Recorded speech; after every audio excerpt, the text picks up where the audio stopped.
কুরবানি যে আমরা করি, গরু ছাগল কুরবানি দেই, আমরা তো ফিলিংসই বুঝি না যে আসলে আমরা কি করতেছি, কেন করছি, কার স্মৃতিতে করছি, না করলে কি হতো।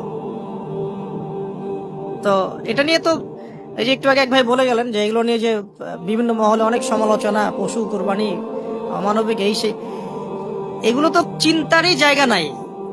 এগুলো চিন্তার তো জায়গাই নাই আমাদের কাছে। কারণ এখানে সবচেয়ে বড় কথা ছিল নিজের জীবন কুরবানি করা, নিজের জীবনটা কুরবানি করা। নিজের জীবন না আছে, আল্লাহ আমার কাছে একটা খাসি চেয়েছেন, একটা গরু চেয়েছেন, একটা বাহিমাতুল আনআম চেয়েছেন। এখানে তো আমার নিজের জীবনটাই দেওয়ার কথা ছিল। ওটা না নিয়ে আল্লাহ পাক বলেছেন যে বাহিমাতুল আনআম একটা দিলেই হবে। তোমার কাছে ওটার গোশতও চাই না, চামড়াও চাই না, কিছুই চাই না, তাকওয়াটুকু চাই। তাতেই এত কথা। এটা দামি বা কত? 10-15 হাজার, একটা গরু 50,000, 60,000, 1 লাখ টাকা। 1 লাখ টাকা কি আপনি সন্তানের মূল্য দিয়ে হিসাব করতে পারবেন? তো এখানে মূল জিনিসটাই হচ্ছে আল্লাহ পাকের হুকুম। আল্লাহ পাকের হুকুমই সবচেয়ে বড় কথা। আল্লাহ পাকের হুকুমের পিছনে কি না কি আছে এটা আমি সংখ্যা দিয়ে কাউন্ট করতে পারবো না। আল্লাহ পাক হুকুম দিয়েছেন মানে সেখানে ইনফিনিটিভ নেকি আছে আর কি। ওটা 1 লক্ষ, 2 লক্ষ, 5 লক্ষ দিয়ে হিসাব করা যাবে না। এখানে কেন কুরবানি করছি? আল্লাহর হুকুম। যুক্তি বিজ্ঞান দর্শন খোঁজার দরকার নেই তো। তো এবার আল্লাহ রাব্বুল আলামিন কিভাবে বলছেন কোরআনে? আল্লাহ পাক বলছেন, ইব্রাহিম আলাইহিস সালাম বলেন, ইন্নী যাহিবুন ইলা রাব্বি সায়াহদিন, আমি চললাম আমার রবের পথে, তিনি আমাকে পথ দেখাবেন। এই আয়াতটা খুবই মনে শান্তিদায়ক আয়াত। জীবন অনেক কিছু হয়ে যাবে, কিন্তু এই আয়াতটা যদি তেলাওয়াত করতে পারেন ভিতরে ভিতরে, আল্লাহকে পাবেন। ইন্নী যাহিবুন ইলা রাব্বি সায়াহদিন, আমি ছুটলাম, আমি চললাম আমার রবের দিকে, তিনি আমাকে পথ দেখাবেন। রব্বি হাবলি মিনাস সালিহিন, আল্লাহ আমাকে সুসন্তান দান করুন, সালিহিন সন্তান দান করুন। ফাবাশশারনাহু বিগুলামিন হালিম, আল্লাহ বলছেন আমি তাকে সহনশীল সন্তান দান করলাম, সহনশীল সন্তান দান করলাম। এবার ফালাম্মা বালাগা মাআহু সা'য়া, এবার যখন বাচ্চাটা বাবার সাথে দৌড়াদৌড়ি করা শিখলো, মানে এই যে 10, 12, 14 বছর বয়স, এই সময় বাচ্চাগুলো আরো বেশি আকর্ষণীয় হয়। শেষ বয়সের বাচ্চা, এত দোয়া করার পরে একটাই বাচ্চা, একটাই ছেলে, শেষ বয়সের, কেবল বড় হচ্ছে, বাবার সাথে মানে দৌড়াদৌড়ি করতে শিখছে, সন্তানের প্রতি বাবার ভালোবাসা আরো গাঢ় হচ্ছে। আল্লাহ পাক তখনই পরীক্ষা নিলেন, যাতে দেখতে চান আল্লাহ পাক আমার ভালোবাসা বেশি না তোমার সন্তানের মধ্যে ভালোবাসা বেশি। সন্তানকে পেয়ে আবার আমাকে ভুলে যাওনি তো? সুবহানাল্লাহ। ফালাম্মা বালাগা মাআহু সা'য়া, যখন সন্তান ছোটাছুটি করা শুরু করলো, দৌড়াদৌড়ি করতে শিখলো, ক্বালা ইয়া বুনাই, ইব্রাহিম আলাইহিস সালাম বলছেন, হে আমার সন্তান, ইন্নী আরা ফিল মানামি আন্নী আযবাহুকা, আমি আমার স্বপ্নে দেখেছি আমি তোমাকে জবাই করছি। এই কথাটা কিন্তু তিনি গিয়েই তাকে বলেন নাই।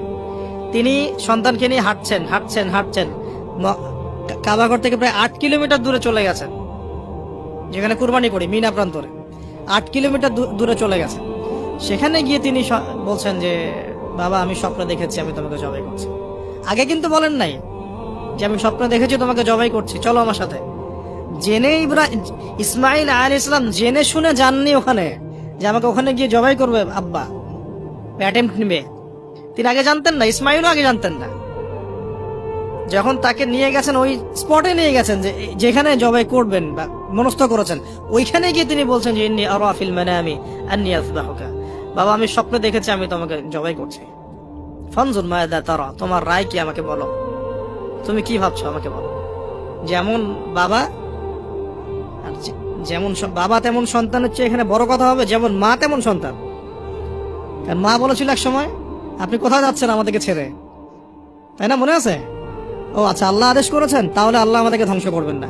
ঠিক ওই রকম মায়ের গর্ভ থেকে এই সন্তান যে বলছে যে ইয়া বাতি, হে আমার আব্বা, ইফআল মা তুমার, আপনি করেন, আপনাকে যে আদেশ করেছে আল্লাহ পাক আপনি সেটাই করেন। সাতাজিদুনি ইনশাআল্লাহু মিনাস সাবিরিন, ইনশাআল্লাহ আপনি আমাকে ধৈর্যশীল পাবেন। একটা ছেলে আমাকে দেখেন এই জেনারেশনের, একটা ছেলে যে এইভাবে আল্লাহর জন্য জীবন দেওয়ার জন্য প্রস্তুত আছে। দেওয়ার দরকার নেই জীবন, আল্লাহর জন্য জাস্ট 5 ওয়াক্ত নামাজটা পড়ুক, আল্লাহর জন্য 5 ওয়াক্ত নামাজ পড়ুক, ফজর সহ, আল্লাহর জন্য রেগুলার তাহাজ্জুদ পড়ে। জীবন দেওয়া বহুত দূরের কথা, এটা হাইয়েস্ট লেভেল, এটা আমি বলতে চাচ্ছি না।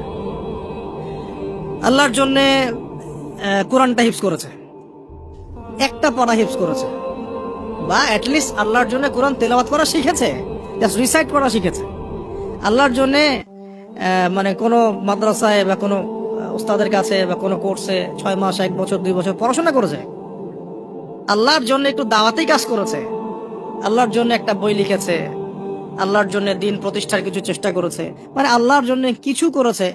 এই এখনকার যে হিউজ জেনারেশনটা আছে, লাখ লাখ কোটি কোটি ছেলে মেয়ে, এখান থেকে আপনি আমাকে 5% ছেলে মেয়ে দেন, ইনশাল্লাহ দিন কায়েম করে দিব বাংলাদেশ। ইনশাল্লাহ 5% দেন, খালি খুঁজে বের করেন। প্রত্যেকটা ঘরে ঘরে একটা করে এরকম ছেলে আছে নাকি যে বলতে পারে যে ইয়া আবাতি ফাআল মা তুমার সাতাজিদুনি ইনশাআল্লাহু মিনাস সাবিরিন? কি শিক্ষা মা দিয়েছেন ছেলে সন্তানকে, কি শিক্ষা মা দিয়েছেন সন্তানকে, কি শিক্ষা মা দিয়েছেন সন্তানকে।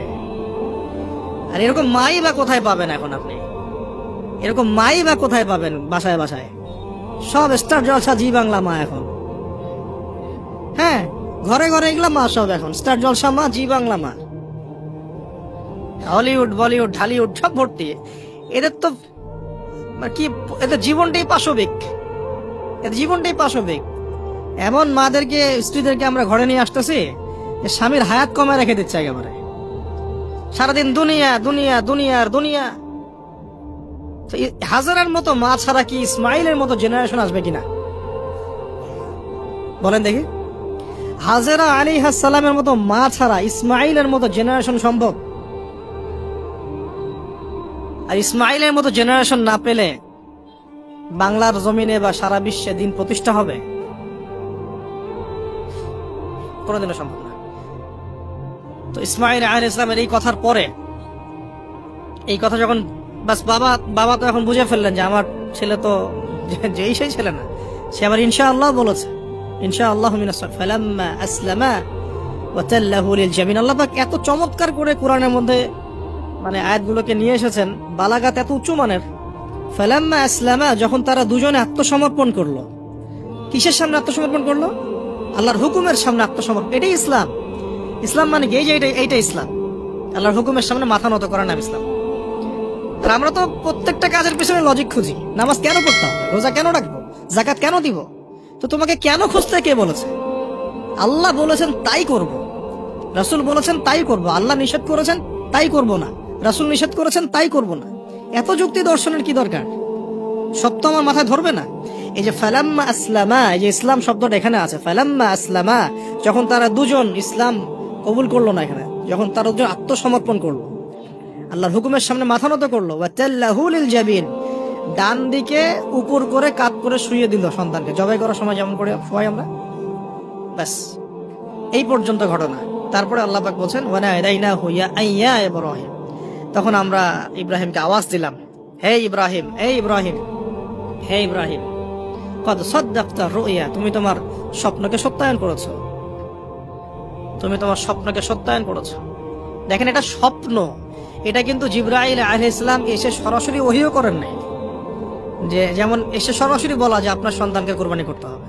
তিনি স্বপ্ন, এটা আরো বড় পরীক্ষা। কারণ স্বপ্ন, শয়তান ওই সময় 3 বার পাথর নিক্ষেপ করেছে না, শয়তান বোঝানোর চেষ্টা করেছে এটা তো স্বপ্ন, ভুলও হতে পারে, এটা তো স্বপ্ন, মিথ্যা স্বপ্নও দেখতে পারো।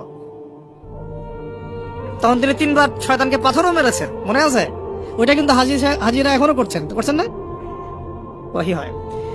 এবার যখন পাশ ফিরিয়ে দিলেন, আল্লাহ পাক ডাকলেন, ফানাদাইনাহু ইয়া ইব্রাহিম কদ সাদ্দাকতা রুইয়া, আপনি আপনার স্বপ্নকে সত্যায়ন করেছেন। কদ সাদ্দাকতা রুইয়া, এটা ছিল আল্লাহর পক্ষ থেকে একটা বড় পরীক্ষা। ওয়া ফাদাইনাহু বিযিবহিন আযীম, এখানে আসছে এটা, ওয়া ফাদাইনাহু বিযিবহিন আযীম। এরপর আল্লাহ পাক সেখানে একটা মহান কুরবানি দিলেন। এই যে আমাদের কুরবানির সুন্নাত আসলে, ওয়া তারাকনাহু লিল আখিরিন, এবং পরবর্তীদের জন্য এই সুন্নতটাকে আমি রেখে দিলাম। সুবহানাল্লাহ, মানে কিয়ামত পর্যন্ত এখন এই সুন্নাত থাকবে ইনশাআল্লাহ। কদ সাদ্দাকতা রুইয়া ইন্না কাযালিকা নাজজিল মুহসিনিন ইন্না হাযা লাহুয়াল বালাউল মুবিন ওয়া ফাদাইনাহু বিযিবহিন আযীম ওয়া তারাকনাহু লিল আখিরিন সালামুন আলা ইব্রাহিম। এবার শেষে আসছে যে ইব্রাহিম আলাইহিস সালামের প্রতি শান্তি বর্ষিত হোক, সালামুন আলা ইব্রাহিম।